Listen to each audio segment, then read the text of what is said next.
tell you about another experience. We're sitting here in this studio right now, and when we bought, well, actually, we began to lease here at this building.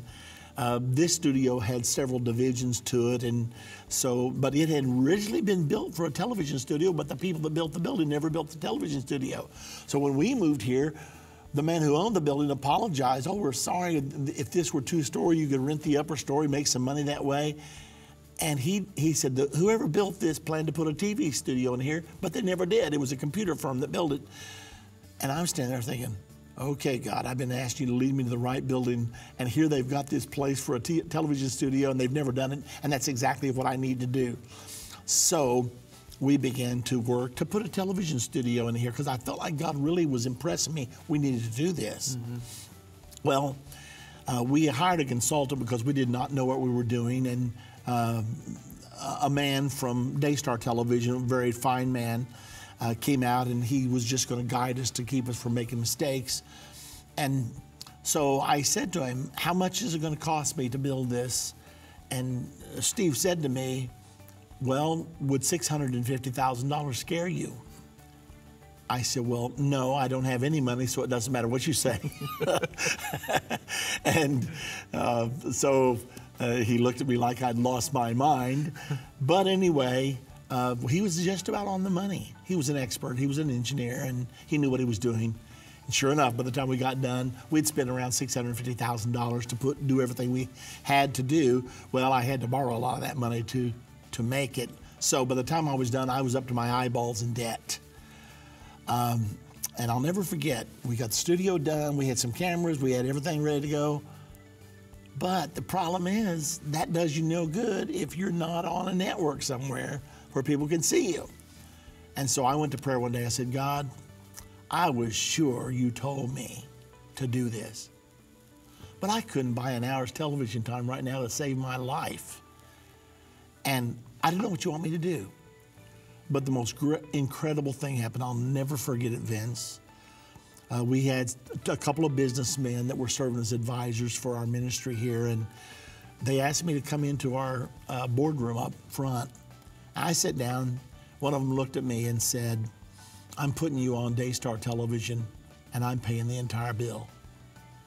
I sat there and I thought, oh my goodness. The other one looked at me and said, I'm putting you on TBN, and I'm paying the entire bill. Well, those are the two most widely listened to radio network, actually television networks in the world, as far as I know. Plus, there's many other wonderful networks that we've now been able to go on. Anyway. Now you can watch Into the Age dozens of times a week on many, many different stations throughout the world. Yeah, and including the internet, of course. Right. But anyway, so I knew Marks and Joni Lamb, the owners of Daystar, because I had been on there for interviews several times, and Joni had listened to us on the radio through the years and developed a liking for our program. So we were able to arrange to go on there pretty quickly. Of course, we're starting from nothing. We got to have somebody that knows how to put television together so everything looks right, so on and so forth. So we were doing a lot of things. We did not know what we were doing.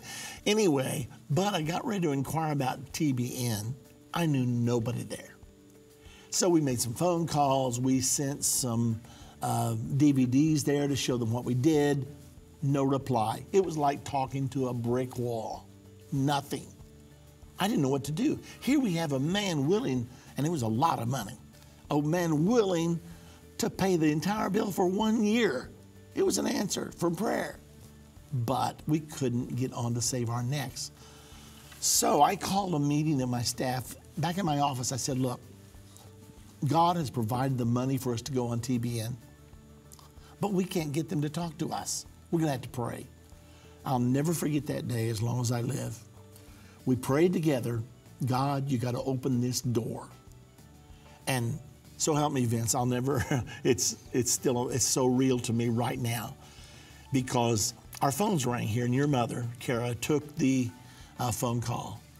And the lady said, this is Paul Crouch's personal assistant, not Paul Crouch, the late Paul Crouch, the founder and the president of TBN at the time. I said, this lady said, this is Paul Crouch's personal assistant, and he heard Irvin Baxter on an interview with Marcus Lamb the other night, and he would like for him to be a guest on his program. can he come? And my daughter said, well, let me check the schedule, we'll see. So anyway, she looked at everything and said, yes, he can be there. Then she hung up and danced around the office praising God because she knew we had just prayed 3 or 4 days before. Right. I mean, absolute miracle. We're talking about moving mountains here. Right. And frankly, you don't just get on TBN, the largest Christian network in the world, nor do you just get on Daystar or any other place as far as that goes. Anyway. For more of these stories from Irvin, get our 30-day Move Mountains Devotional for your gift of $10 or more. Just mention the Move Mountains offer when you give. May God move mountains in your life. To give, click the link in the description. Thank you for watching. If you liked this video, subscribe to our YouTube channel and like our Facebook page.